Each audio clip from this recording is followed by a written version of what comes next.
So today we will be discussing about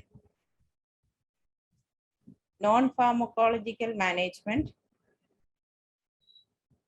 oral drugs,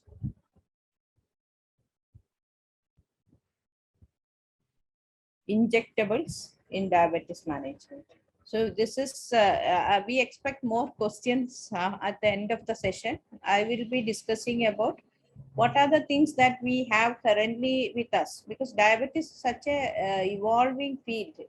Too many drugs, too many combinations of possible drug use. If we write any drug, most of the time it will be correct.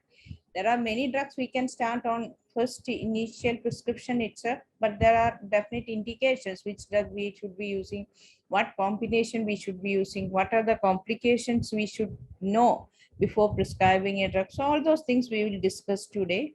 And at the end of the session, we will have interaction, and most of the questions we can discuss. And if there are any issues which we cannot solve, definitely we will find an answer by next day. So when we discuss about management of diabetes, so this is about glycemic control alone. Diabetes means it's not only blood glucose control. We need to know more about blood pressure control, lipids, and all the other things. It is a comprehensive management that we need to provide for the patient.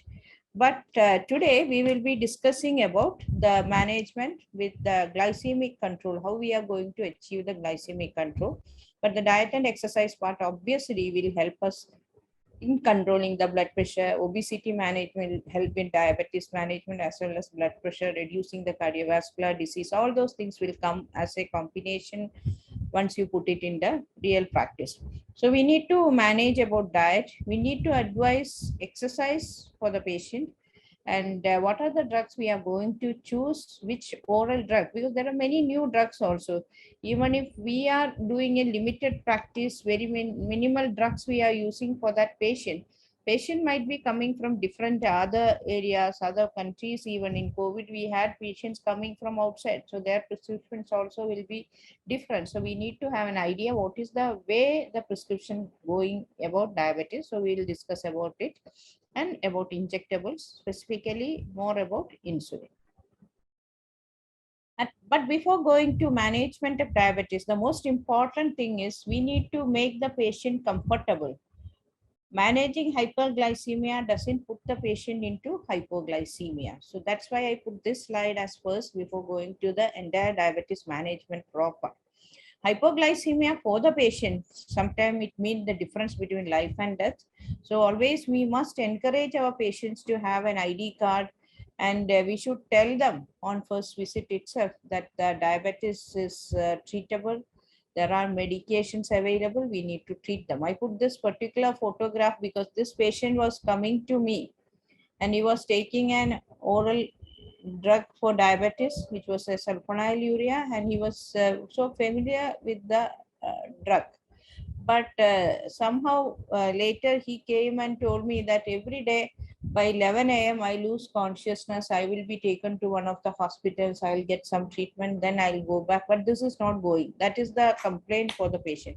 So most of the time, even in clinician, when the patient comes, we know that this is hypoglycemia. We have proved it by blood glucose monitoring, but somehow we forget to tune the medicines accordingly. So we need to be very, very careful, and we need to know what is the ideal treatment goal for that particular patient, and we should not be going for the same level of glycemic control for every patient. But a very young and active patient, and we have that this person, we need to prevent complications on long term. We should be going for strict glycemic control. But in an elderly patient, a patient having multiple comorbidities, nocturnal hypoglycemia, severe frequent hypoglycemia, we have to be very, very careful. And this is the first and most important message I would like to share. That is why I put the slides first before going to the proper management of diabetes as such. When we discuss about management, we have to finish it in 1 hour. So we have to discuss, I thought I'll discuss more about the drugs and little more and about insulin. So I may not be able to give full justice to lifestyle modification, but it's the most important part. On every visit when patient comes to us, we should advise them, what are you taking? how frequently you are taking, how do you relate it with your drug, and we should also advise them what is the exercise pattern they are following. So we need to emphasize on non-pharmacological management in the diet and exercise. That is, we have to educate the patient on diabetic self-management. Every patient must be able to manage the diabetes properly. So we need to advise improved meal plans and heightened physical activity. The patient may say that I am doing a regular, my work itself is including a lot of physical activity, but always encourage them to do a bit extra from the usual physical activity that they do. That is a 30 minutes extra we need to do whatever we have been doing in our regular routine as a person with the diabetes. So there are many ways how we can put it, and but when we describe a diabetes patient with the diet, we should be advising what is accessible and available to us rather than describing things that a patient will be never heard of. So this is also very important, but we will be discussing about what is available to us, like rice or carbohydrate, we'll be putting it rather than bread, cereals and potatoes. We'll be putting milk and dairy products, curd. They are very familiar with, and they can have moruvalok, and they can have food and drinks that is available to us. And we can tell meat, fish alternatives, fruits and vegetables. And vegetables and fruits, it should be available in our own place. That is as what is seasonally available, what is regionally available, that we have to find out. And it's not an easy task rather than describing the diet. And when we look at the diabetes diet, there was a huge change that has happened over the years. From 1921, it was more like a starvation diet. And once this diagnosed, they will be put to starvation, and at the end, they will die of it.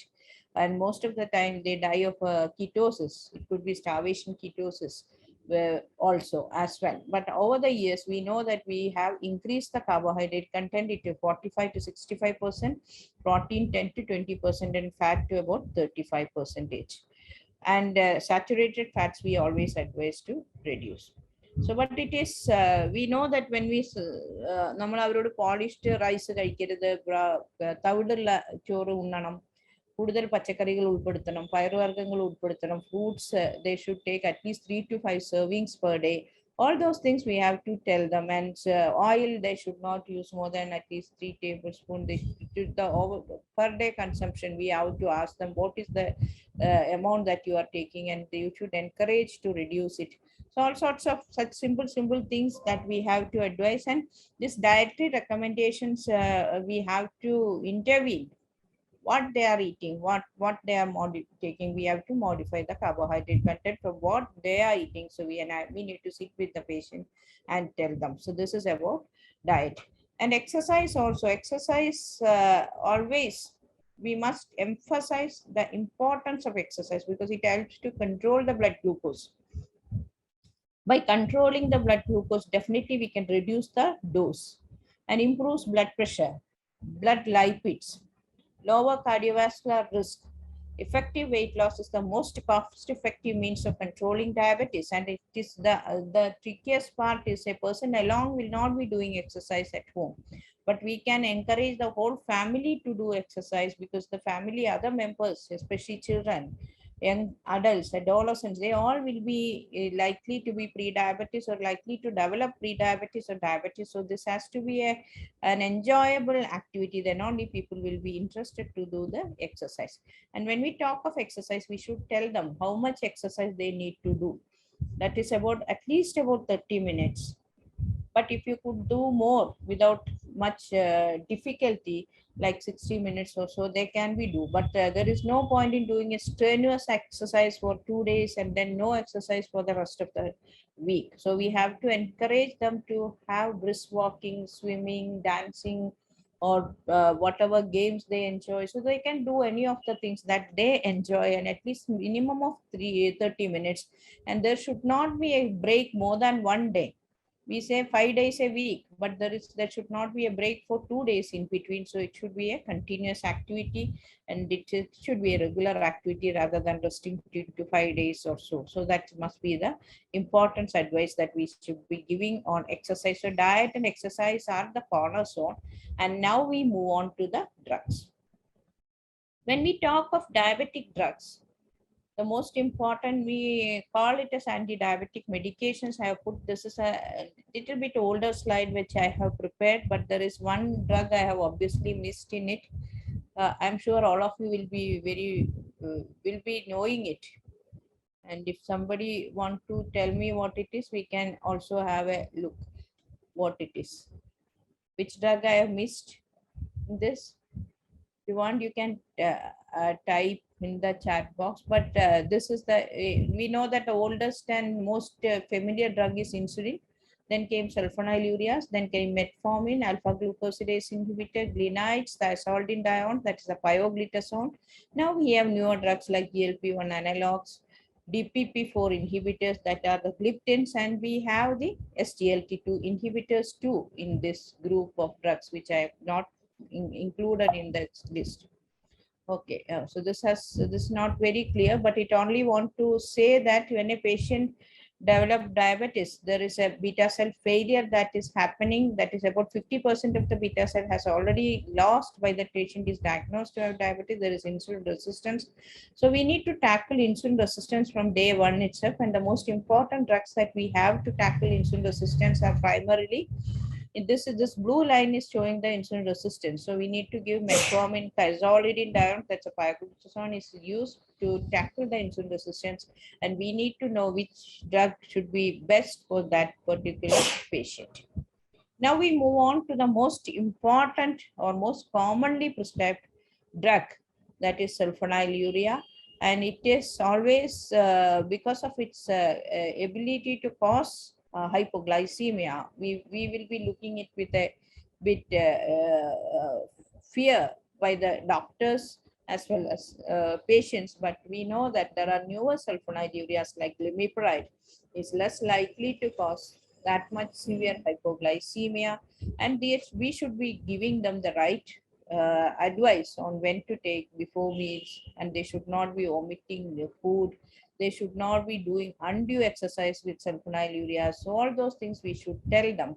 And the other important message about sulfonylurea is sulfonylurea by through the wall by opening and by the peculiar mechanisms that the drug itself blocks the potassium entry and increases the calcium release, and then there is insulin release. So this causes release of insulin even without food. That means it is not glucose dependent. So that means even if the patient has not taken any food after sulfonylurea intake, the insulin will be released and they will have a likely risk of hypoglycemia. So we have to advise our patients, you have to take the drug at least half hour before your. So we know that we can use glibenclamide is the oldest sulfonylurea, commonly known as Dionyl. But the drug that we commonly nowadays prescribe is glimepiride, and though it is written as 1 to 8 milligram, we don't usually go above 4 milligram per day. And the other drug very commonly prescribed is glipizide. It's a short-acting sulfonylurea, so less risk of developing hypoglycemia. And other important one, this glycoside and glimepiride, it has got some extra pancreatic effects also, and it is less likely, it is said to be heart-friendly because its action is more specific to pancreas. So these are the things that we should be remembering about sulfonylurea, but we need to know that it will produce insulin release, and if the patient has not taken the food, definitely he will be developing hypoglycemia. And the other group of drugs we usually not very commonly prescribed, but it is the ripaglinide and natiglinide. Ripaglinide is available and it has got a faster onset of action and faster offset of action. So for in those situations, the patient, it was initially introduced if the person is very busy, patient can take the food and there is a immediate insulin release, but it is also behaving similar to sulfonylurea. And if the person has not taken the food, patient will develop hypoglycemia. So we need to tell them that they have to take the normal diet. So when we talk of sulfonylurea, The important limitations are obviously hypoglycemia. We need to know the drug, because when we know a person very closely, we need to know what are the problems with that person. It is very easy to tackle that fellow. So we, similarly, we know that the sulfonylurea with us for the last several years, and we know that this drug causes hypoglycemia. When to prescribe, what are the precautions patient should be taking, patient should not do undue exercise, patient should not miss meals. So that is one thing that is very important, we should be telling the person. So we need to know the problems or the restrictions that has the sulfonylurea. So we don't have to worry about prescribing sulfonylurea, because it's the cheapest available drug. As we have already discussed, access to care is the most important concern about diabetes management world over. The other thing is weight gain, beta cell exhaustion. If the beta cell fails, if there is no insulin release from the beta cell, the sulfonylurea will not work. Cardiovascular safety due to interference with ischemic preconditioning, but this is not true about the newer sulfonylureas like glimepiride and glycoside, and which has got very many pleomorphic effects also. So that way it is better than the other. And risk of hypos are also commonly more in renal or hepatic insufficiency, elderly, debilitated, adrenopituitary, severe prolonged exercise, alcohol ingestion, multiple glucose lowering drugs. All those things we have to be, we will be knowing, but we need to convey to the patient properly when the patient comes to us. But always if the sulfonylurea has this much of problems, why it is still there with us. But so far, the worst side effect has been the high price, and obviously, this is the cheapest drug available, and it has stood the test of time. And even now, we are using quite a lot of sulfonylurea, so we have to put it in the correct place when prescribing treatment in diabetes. The second important one is metformin. In fact, metformin is the first drug that we prescribe in type 2 diabetes. It is effective, safe, inexpensive, do not cause hypoglycemia when used as monotherapy, do not cause weight gain, but may contribute to weight loss, beneficial effect on cardiovascular mortality, available as 500,000 milligram tablets and such extended release preparations, and maximum dose usually we give is 2 gram per day. That is 1000 milligram, 2 doses. But we must know that if the patient has got renal insufficiency, it is safe in patients up to a EGFR, estimated glomerular filtration rate, more than 30 ml per minute.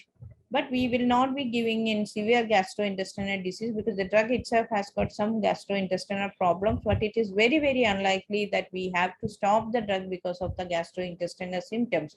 In my entire period of diabetes practice, I think I have stopped in 1 or 2 patients only, but it is there, and we need to know about it, because we have to understand what the patient says. Whenever the patient says, usually we advise them to take after food.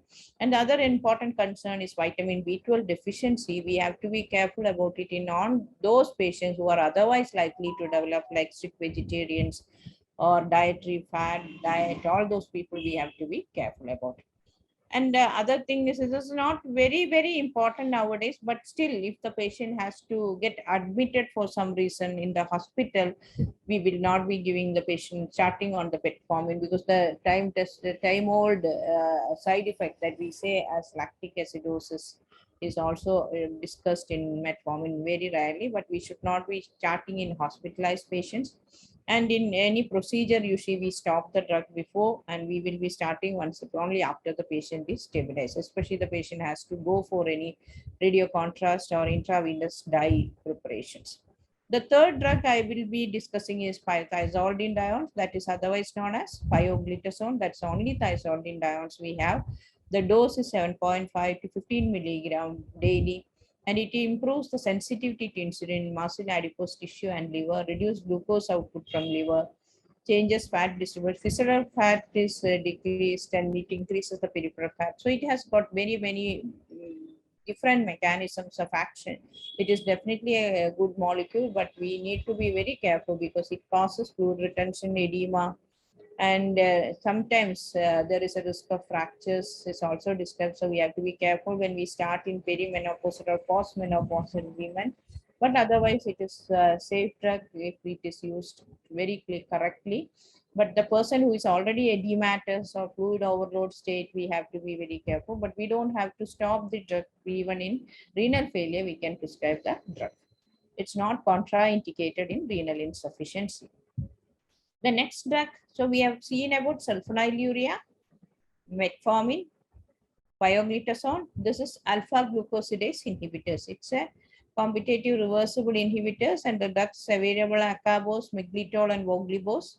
The drug that we use nowadays is voglibose. The dose is 0.2 to 0.3 milligram daily, and we 0.2 milligram tablets, and we have the person has to take it with the food. ഭക്ഷണം കഴിക്കുന്നതിന്റെ ഒപ്പം തന്നെ tablet കഴിക്കണം. Then only it will work. But with the first bowl of food, they should take the tablet. Then only it will be effective in controlling the postprandial hyperglycemia.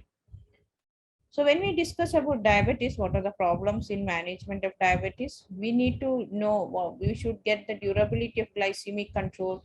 We should be able to avoid hypoglycemia. Nobody would like to have weight gain. And hypoglycemia, cost of therapy, durability of glycemic control. What is durability of glycemic control? If I started patient on a particular drug, after some time the patient fails to maintain the glycemic control. So these are important problems in management of type 2 diabetes mellitus, and it's a progressive disease. So we should be able to tell our patients that these are the problems, and the drug may fail. You may be controlling on 0.5 milligram of glimepiride, may need 1 milligram, 2 milligram, and later you may be using twice daily, but still your blood glucose is uncontrolled. It is not your fault. You may have to increase the dose. But always we need to re-emphasize on the importance of diet and exercise, but it should never be a blame on the patient's part. It is a natural history of diabetes. We should be able to tell them. And so these are the commonly prescribed drugs, but I will take you through the newer drugs also, because we need to know which are the newer drugs and how we are going to modulate, how we are going to use it in our clinical practice. This is GLP-1. GLP-1 is an incretin. What it shows, it's stimulating glucose-dependent insulin release from the pancreatic islets. That means if somebody takes any food, it helps in releasing insulin. So this is glucose-dependent insulin release from the pancreatic islets. If there is no glucose, that means if there is no food taken, there won't be insulin. So there is no risk of hypoglycemia for this drug as such. That is one advantage of this GLP-1 mediated drugs. And its other action is slows gastric emptying. It produces a it also inhibits post-meal glucagon release. So these are some of the actions, and I have already mentioned the most important point is glucose-dependent insulin release. That is, it is stimulated. So if food is taken, insulin will be released. It's not like sulfonylurea. When we take sulfonylurea, whether we take food or not, insulin will be released. So that is the advantage of this group of drugs. So this is GLP-1. It is released from the small intestine, and it has action, inhibitory action on brain, that is satiety. So the appetite is shut. Stomach, it feels there is fullness. So there is the gastric emptying is delayed. So there is a fullness of stomach. So that way also the food intake is decreased, and it inhibits alpha cells. So glucagon release is inhibited. And it acts on beta cells, that is a glucose dependent. Whenever there is plasma glucose is high, there is insulin release, and it has actions on alpha cell glucagon, and there is a effect on this. So there is a multiple mechanisms, but the most important thing is there is glucose dependent insulin release. So there is no risk of hypoglycemia. So that which are the drugs available based on this GLP-1 based therapy? GLP-1 based therapy, either it could be GLP-1 mimetics. That means GLP-1 is actually destroyed in the body by dipeptidyl peptidase 4 inhibitor. So when we have more of GLP-1 by using drugs like GLP-1 mimetics, GLP-1 will be increased. Or when we give DPP-4 inhibitor, which destroys the GLP-1, that way also. So these are the two types of drugs. One is giving GLP-1 mimetics as such, or we inhibit DPP-4, the enzyme that destroys GLP-1 and increases the GLP-1.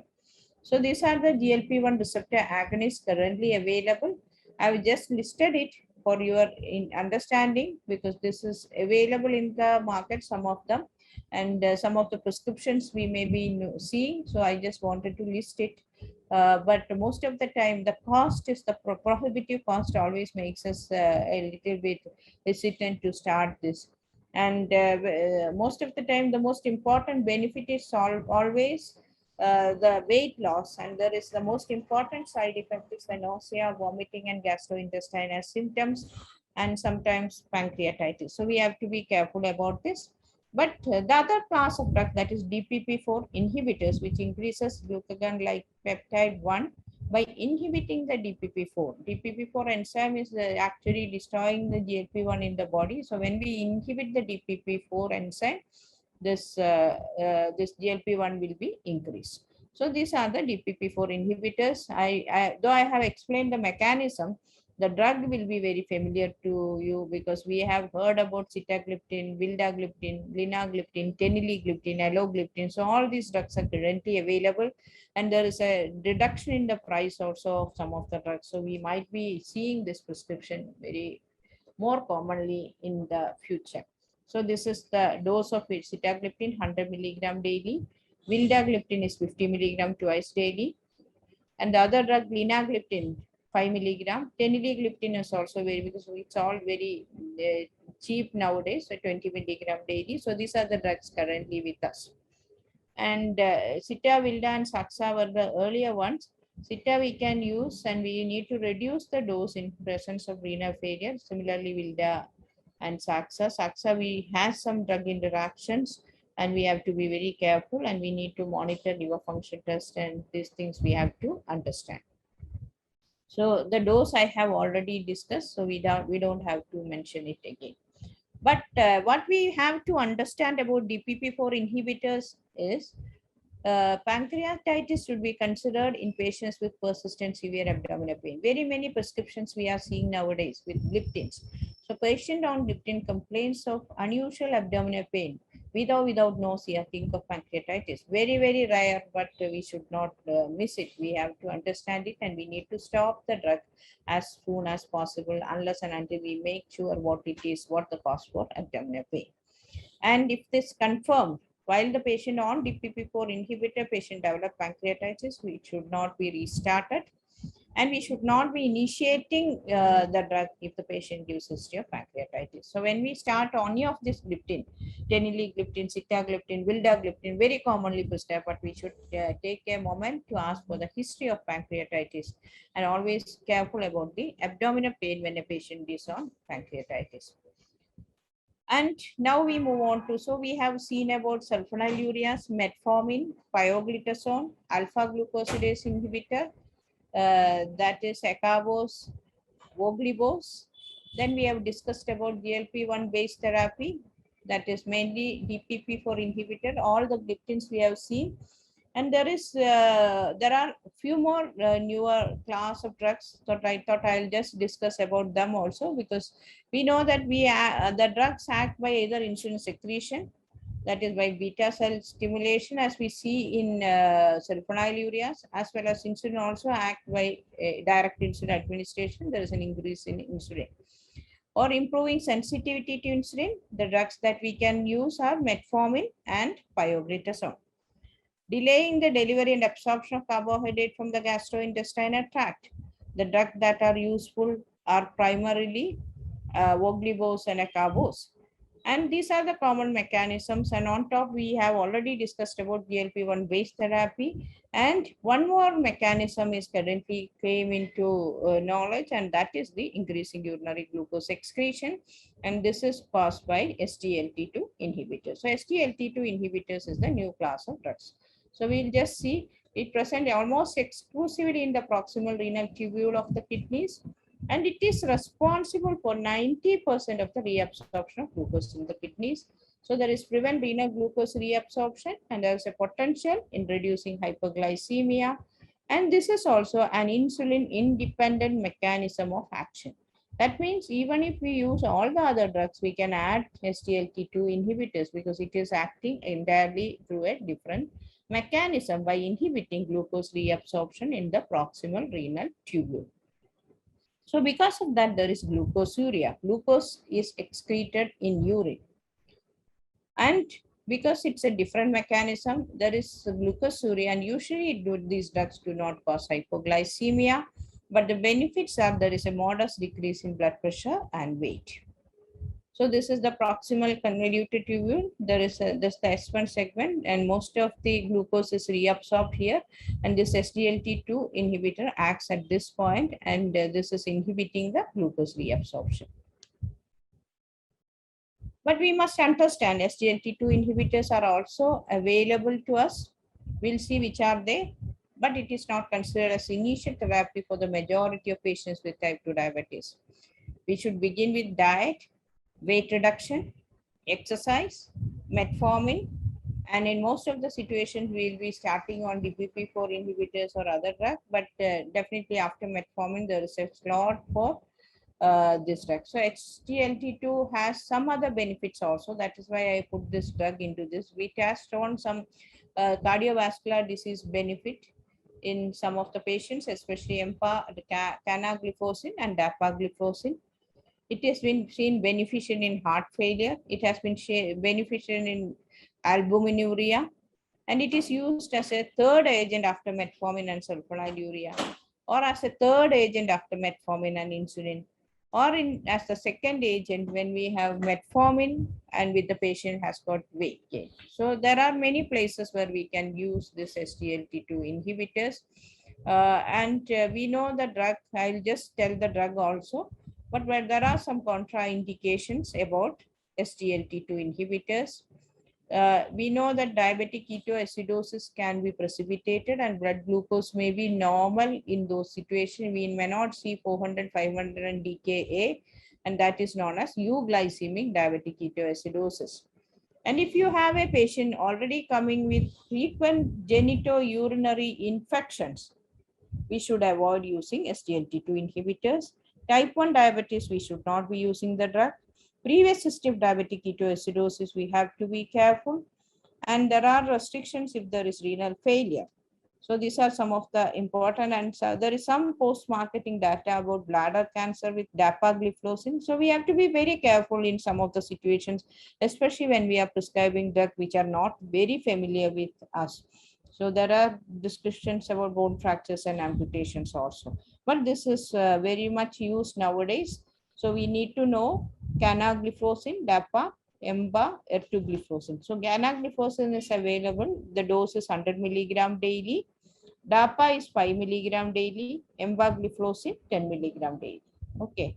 So this is just to give you an understanding about the newer drugs that is also available in the market, and it has shown when we go for evidence-based medicine, it has shown some benefits in cardiovascular disease, renal failure, albuminuria, worsening of renal failure, all those things it has shown benefit, and it has also shown to be helpful in reducing the weight, and it is acting with a different mechanism than the usual conventional it is acting as a glucosuric and it is not glucose dependent. So these are the drugs currently available to us. And how do we go with management of type 2 diabetes? When we have a patient with type 2 diabetes, which is the first preferred drug? There is no doubt metformin is the preferred first drug. And we will be starting with 500 milligram once daily or twice daily. And the maximum dose we usually give is 1 gram twice daily. That is 2 gram per day. But suppose the patient has already been diagnosed with diabetes for quite some time, but he has not come for treatment at all. This is also very common in our clinical practice. We see a patient who has started losing weight. It's not a weight gain, but a weight loss.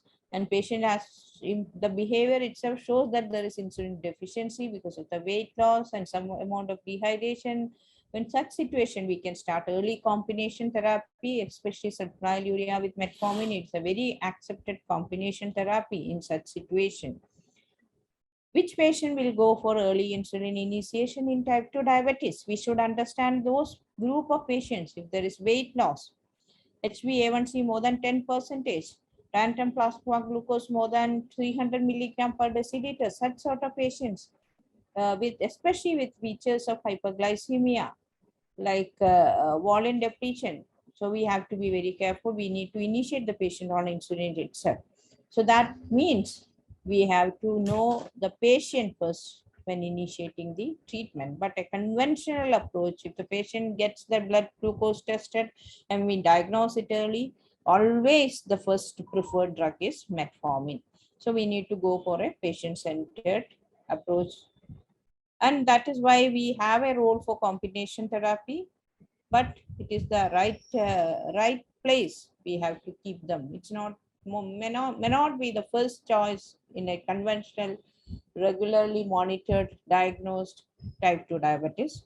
But if the patient has got most of the features as I have suggested, if the patient has got weight loss and patient has not much dehydrated, when well maintained, we can start him with metformin and sulfonylurea.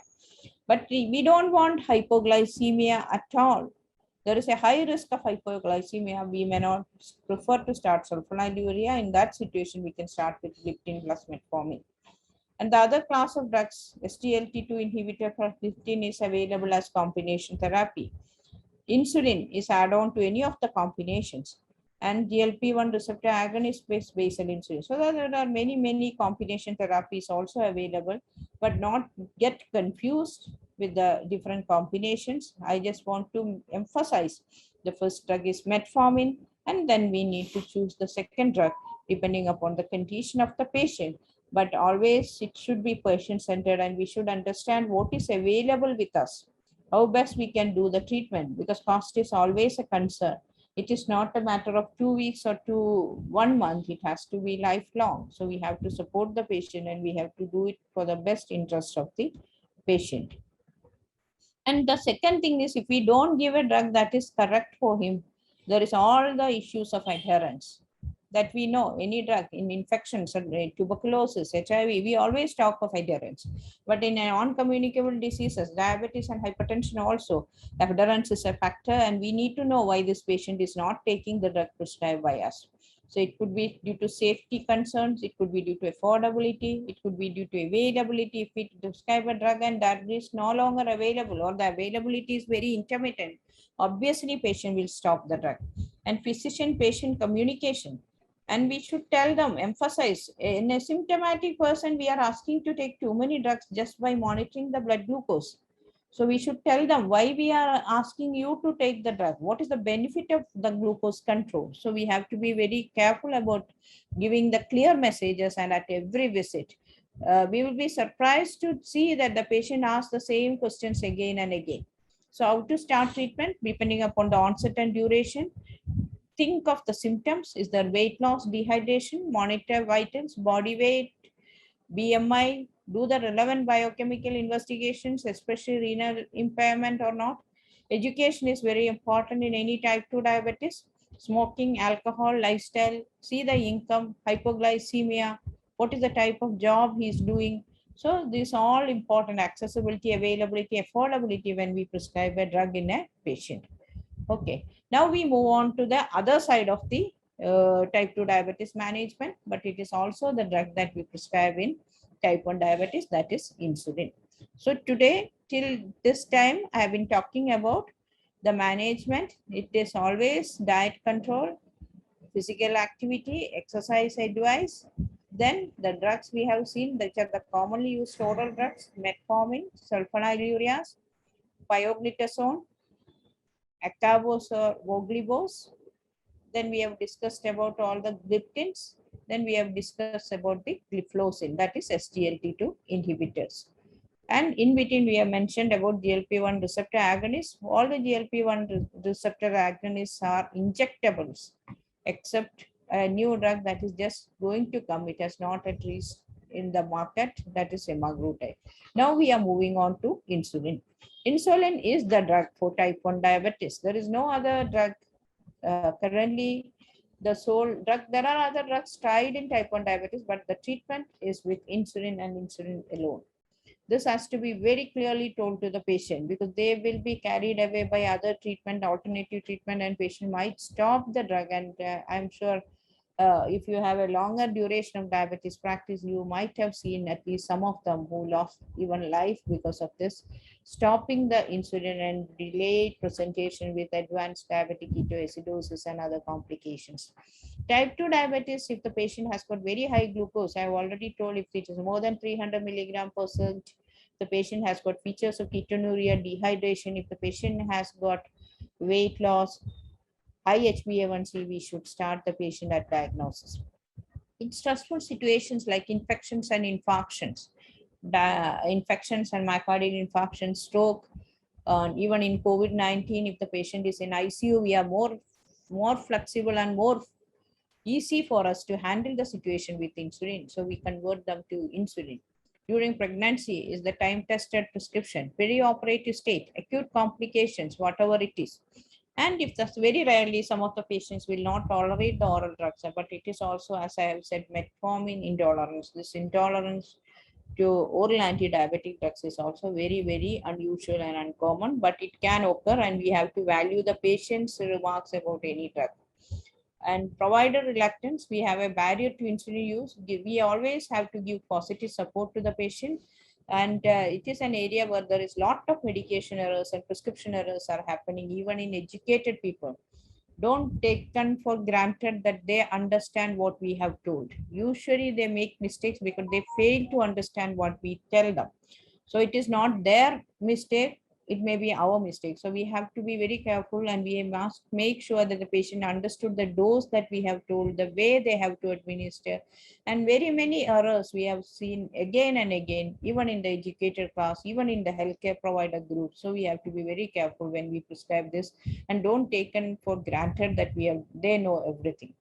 And there is another important issue about the patient. They have the psychological insulin resistance, fears, concerns about injection, pain on injection, injection needle phobia, fears of hypoglycemia. Injection എടുത്താൽ sugar കുറയും എന്നുള്ള ഒരു ഭയം. They are worried if they take injection, they get hypoglycemia. And if they take tablets, it will not produce hypoglycemia. Such kind of notions they have. And about weight gain, it is not very common in our place, but sometimes they say that with the insulin, my weight is going high. And it is a social embarrassment. If we ask them to take an insulin in the noon before lunch, most of the time, even in school children, they are very reluctant to take because they don't have the correct environment for getting this done. So this is the physiological insulin secretion. There is a breakfast, lunch, dinner. When we take the food, there is an insulin peaking, and this is the basal insulin secretion. So normally there is a basal insulin secretion, and with each meal there is a peak. And these are the currently available injectables or insulins that we have. So we have the regular insulin. This is the blue one. That is the conventional regular insulin, R. That is the for older days we used to write it as plain insulin, but now we don't no longer use the word plain insulin. It is regular insulin. It has a duration of action for 6 to 8 hours. And when we give the regular insulin, we have to ask the patient to take the insulin half hour before food, because there is some time taken to peak. That is why we ask them to take it half hour before meal. Then we have the conventional NPH insulin. This is the NPH insulin. This is the commonly prescribed basal insulin. But we can see that there is a slight peaking for NPH insulin. This is not a flat basal insulin secretion that we see in a normal person. So the action is only up to 12 to 16 hours. So when we give NPH insulin as the basal insulin, we have to advise them this as to take for twice daily. Other basal insulins are the insulin analogs currently available in the market. That is, one is glargine and the other one is degludec. So the regular, so these are the basal insulins. Basal insulin, this is intermediate acting NPH. Detimer is also intermediate acting. When we prescribe NPH or detimer, we need to give them twice daily. Glargine or degludec, because of the longer duration of action, we can give it as once daily. Regular is the meal-related peaking. We usually prescribe regular insulin, and we ask the patient to take half hour before breakfast, half hour before lunch, and half hour before dinner to tackle the meal-related peaking of glucose. But we have newer insulin, that is the analog rapid insulins, that is insulin aspart insulin glulysin, insulin lispro. It has got a faster onset of action. Still faster because people are trying to bring it more physiological. So there is a newer one that is known as faster insulin aspart. That is very fast onset of action. What does that mean? So we have the conventional regular insulin. We have the rapid acting insulin. This is the ultra fast acting insulin. And you can see this blue is the normal pancreas. So we are trying to mimic as normal as possible to the normal physiological insulin secretion. But even if we don't have any of this newer insulin, if you have regular human insulin, we can advise the patient directly to take the meal, and we can manage diabetes reasonably well with the conventional regular and NPH insulin. So this is what we are trying to mimic in type 1 diabetes. There is a basal insulin secretion, and the breakfast, lunch, and dinner peak we give each time we give a bolus dose. So this is about the prandial insulin. Prandial means with the meal related. We have regular insulin, lispro, aspart, glulysin, and we have also insulin, inhaled insulin. It's not currently available for us. And there is a faster insulin aspart, which has got a rapid onset of action. Okay, when we move on to the basal insulin, we have NPH insulin. This is the conventional NPH. We have to take it twice daily.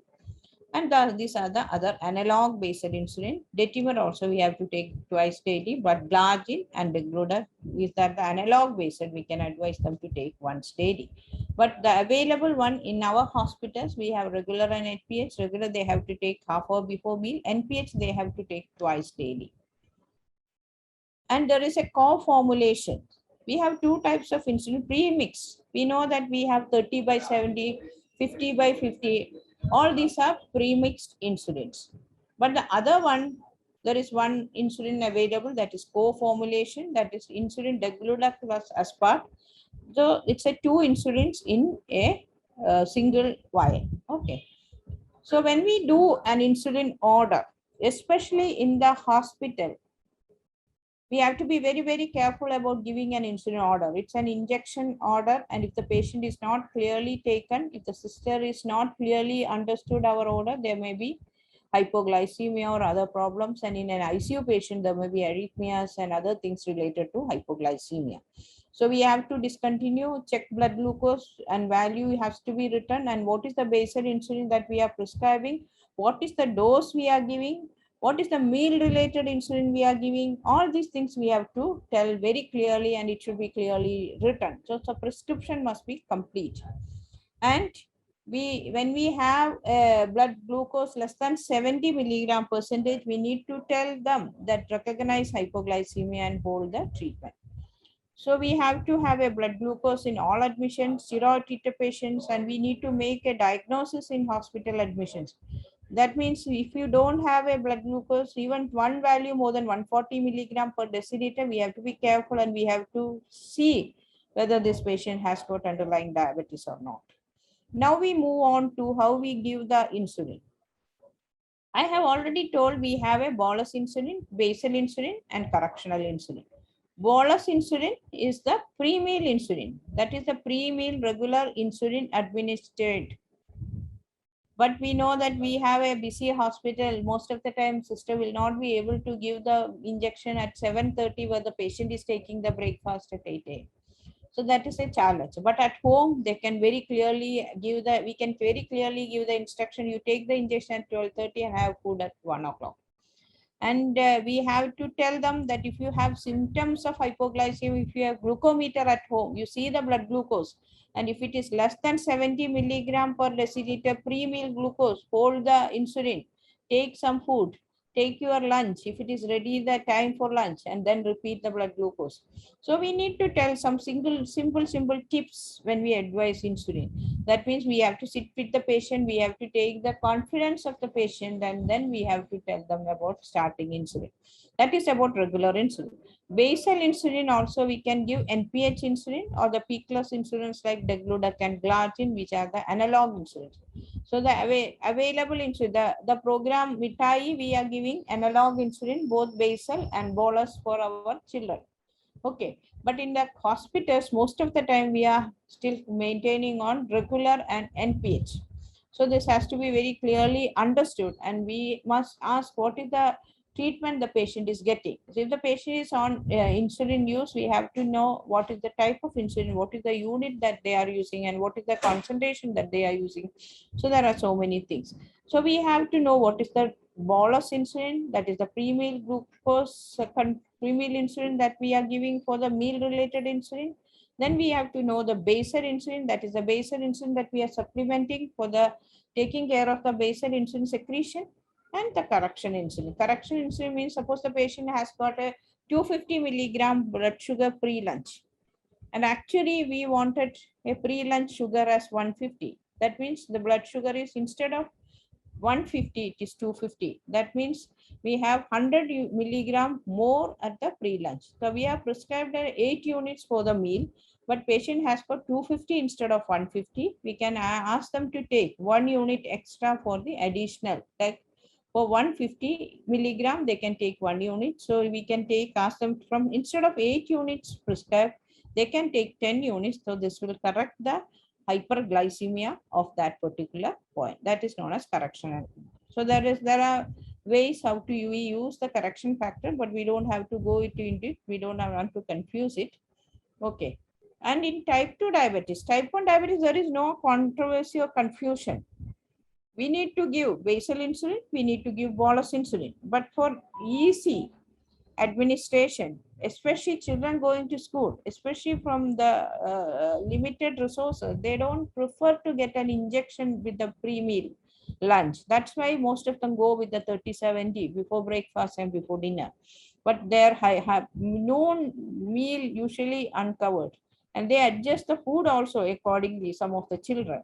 But in type 2 diabetes, the situation is different. We can give basal insulin, that is the patient not controlled on OHA. We can start the patient only on basal insulin. And with the basal insulin, if the patient is pre-lunch is more, so we can give a meal at the insulin at before the lunch. That is known as basal insulin plus 1 bolus, which is known as basal plus. This is the conventional one, that is a premix. 30/70, 50/50. Split mixed is our patients usually take regular 10 and NPH 20. That is known as split mixed regime and basal bolus regime. So all this regime may be used in type 2 diabetes. Type 1 diabetes is classically the most preferred regime is basal bolus regime. Okay. And this is another important thing. Once we have a patient with very high fasting sugar, our aim is primarily to target the fasting. Suppose the fasting is 250, we will give appropriate medications, especially basal insulin, and we bring down to 150 milligram, so that it will be easy for us to titrate the post-meal sugar. So always more careful about the fasting insulin first, and then we go for the other meal related peaks. So this is how we have to start basal insulin before, once the patient is not controlled on regular conventional OHAs. And we can start with once daily basal insulin. That means the patient has got low frequency of injections. So patient will be ready to accept the introduction of insulin in type 2 diabetics. So this is how we usually optimize. Patient will be on lifestyle and oral anti-diabetic drugs. Then patient slowly starts slipping from the control. So we can add an oral anti-diabetic drug. We can add a once daily basal insulin. This basal insulin can be once daily NPH insulin, or it could be basal analogs like Largin or Degludec. But if the patient comes to us, patient still continuing on oral anti-diabetic drugs, not willing for insulin, obviously at this point, we have to titrate the basal insulin, or we may have to start him on patient on the basal bolus regime or multiple doses of insulin. So this is how we usually intensify treatment in type 2 diabetes. Okay, so why people prefer premixed analogs? Premixed analogs or premixed insulin, that is 30-70 analog or conventional insulins, because they need to take only 2 injections. If the patient is not very familiar with handling injections, like elderly, need assistance, organized lifestyle, they having 2 meals with predominant evening main meal, we can advise them to go with the 30-70 insulin. But the type 1 diabetes, younger age, highly motivated, active lifestyle, high variability, all those patients we should go for basal bolus. Okay. So this is what we have already discussed. Now we have to give the basal insulin, then bolus insulin. Okay, this concept has to be very clear. Then we will never start with the only regular insulin like 12, 12, 12, and then the blood glucose is not controlled. We start increasing from 12 units of regular insulin to 14, 14, 14. That sort of titration is not correct. We have to balance what is the need, what is the basal insulin required, what is the bolus insulin required, and then we have to usually the basal bolus ratio in advanced type 2 diabetes or type 1 diabetes will be 50-50. That is 50% of the insulin will be regular and 50% will be basal insulin. That is NPH or whatever it is. So this has to be very clearly understood. And when the patient is coming to us insulin naive in an ICU or in an hospital, we need to have an understanding how much insulin we start. But if we don't have to be more strict about it, we can start with a lower dose, then slowly titrate so that we can avoid this patient developing hypoglycemia. Or if the patient has got very uncontrolled sugars, we can, if the facilities are there, we can start the patient on intravenous insulin also. And about devices, there are many delivery devices. This is the one that most of our patients can afford and very familiar, that's insulin syringes. Okay, even for insulin syringes, we need to tell the parts, how to withdraw the insulin, how to make it sure, how to make it needle prick safer. All those things we have to tell them. And this comes the insulin pens. This is more handy for the patient. Even if there are limited place, they can do the lunch insulin and then the insulin pumps and insulin inhalers. So there are very many devices available. So we must tell our patient in type 1 diabetes, insulin treatment is essential. Pre-meal bolus and basal insulin is the ideal regime. Patient has to take it subcutaneously.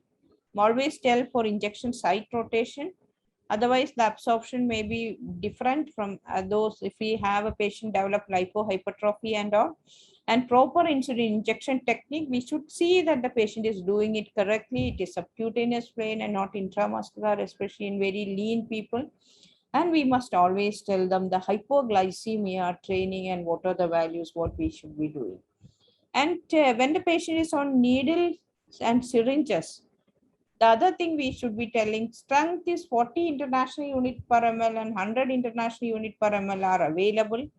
Okay, so we need to tell them what is the dose and they have to use the appropriate syringes for the strength of the insulin. Otherwise, it may be tricky if the patient uses 100 units per ml.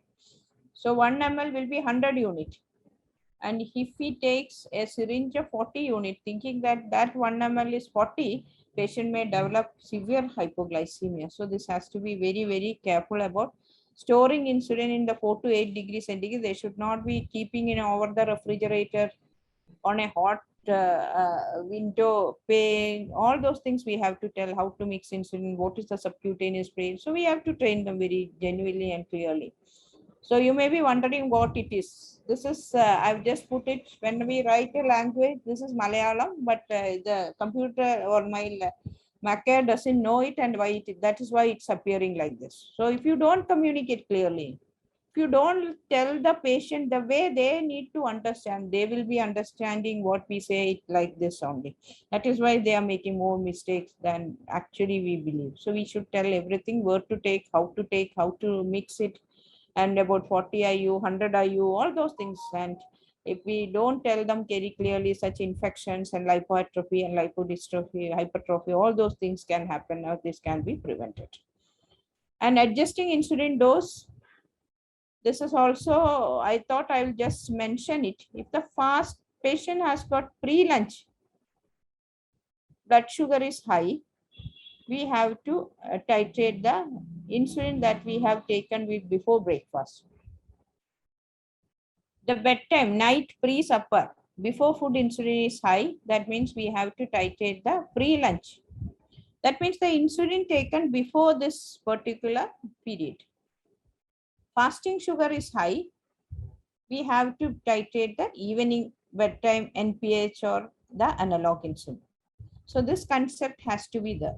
Otherwise, if the patient has got 250 before lunch, patient will increase the insulin at that point. But if the patient do not adjust the insulin taken before breakfast, this is going to be uncontrolled. So this sort of some simple exercises and education is very much needed. And sliding scale is something that we should never be using. If the patient has got 300, we give a prescription. If the patient has 200, we give another. That sort of sliding scale is more harmful, and it has got a roller coaster effect. And this is more so commonly happening in hospitals. When a patient comes with 250, you give 10 units, and the patient goes into 40, we stop all insulin. So that sort of high glycemic variability is more harmful. So we should not be using the sliding scale. Okay, so this has to be stopped, and it should never be used in the current times. And we have already discussed about hypoglycemia. And whenever there is hypoglycemia, we need to track such episodes. Why this patient developed hypoglycemia? Whether it was due to high dose of insulin, whether it was due to some infection, whether it was due to missing the meal, whether it was due to undue exercise or a delayed meal. So these things we have to ask, and we have to advise them correctly rather than just treating the hypoglycemia. And it's a most serious adverse event, and it is a major barrier. And there are classifications, and we know that severe hypos are events requiring third-party assistance and emergency room visits. So when a patient comes for visit, you must ask, is there any events of hypoglycemia? Why it was caused? Was there any emergency room visit? Was there any severe hypoglycemia? So this we have already discussed a little bit yesterday. Hypoglycemia can be classified as level 1, that is less than or equal to 70, level 2 less than 54, level 3 is severe hypoglycemia. We don't have the blood glucose value at all. The patient had got severe hypoglycemia, severe cognitive impairment, needed external assistance for recovery. We call it a severe hypoglycemia. So we need to quantify the hypoglycemia. The patient had 3 hypoglycemic episodes. One required hospitalization that was severe. So this sort of documentation is very, very important. And we should tell them how to manage. And it is like 1 tablespoon carbohydrate, sugar, whatever it is patient has taken, then they need to test after 15 minutes. Rather than making them, they usually what happens when there is hypoglycemia, they'll eat whatever available at home, and then their next value will be 400. So they have to tell how much they can eat when there is hypoglycemia, when they should come to the hospital. So there is, we have been discussing about the management of diabetes. Primarily, we were focusing on diet, exercise, drugs, oral drugs we have discussed. Then we have discussed about management of type 1 diabetes, where we need to give insulin. Type 2 diabetes, when we need to start insulin. So we have been discussing this, and this is the most important slide. Whenever we initiate treatment, whenever the patient develops first diagnosis in hospital, or whenever the patient gets discharged after a hospital stay, we need to educate them on diabetes, insulin dose, what is the dose, how to administer. We need to train them on survival skills education. And again, cost is an important hindrance. We have to see what is the right treatment the person is needing, how much he can afford, or patient will go from one doctor to the other doctor. And if we ask, what is the real problem, why you are changing doctors, why you are changing hospitals, they will tell that they cannot afford. So we need to individualize care. We need to provide it as how the patient will understand it, how the patient will continue it, because the adherence is very important in management of non-communicable diseases, especially diabetes and hypertension. Individualization of therapy is very, very important. Helping others is good, but teaching them to help themselves is better. So this is what we should be doing in diabetes management. I've been trying to take you through some of the drugs, but how we will be putting in real practice, maybe we can discuss tomorrow in detail. We have just seen the diabetes, but how we can evaluate where to place it. There are many algorithms available, but most important is access to diabetes care, access to insulin, access to oral medicine, access to set monitoring, access to education and psychological support, access to healthy diet and physical activity that we have been telling in the last World Diabetes Day number 14. So we need to be focusing on that, and everyone can make a difference wherever we practice. That is the importance of understanding diabetes care. So I'll just stop here, and we will do with the other, whatever we have left, we will do it tomorrow. Thank you so much.